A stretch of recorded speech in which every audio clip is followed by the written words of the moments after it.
Сегодня почти в центре Екатеринбурга, в пятиэтажке на углу Шартарской и Мамина-Сибиряка, в аккурат напротив Харитоновского парка, приключился не сказать, чтобы очень шумный и людный, но все же переполох. Молодой мужик, не по погоде в одной белой футболке, на глазах прохожих и автомобилистов, долго зависал на балконе пятого этажа.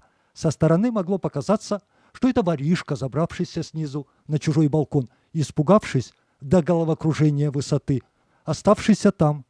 Но если судить по лаконичному видео от зрителя ТАУ, еще до того, как у фасада здания на Мамина-Сибиряка 97 появились спасатели МЧС и полицейские, тот самый персонаж, безмолвно, поджав ногу, сидел на подоконнике, настежь, окошко распахнув.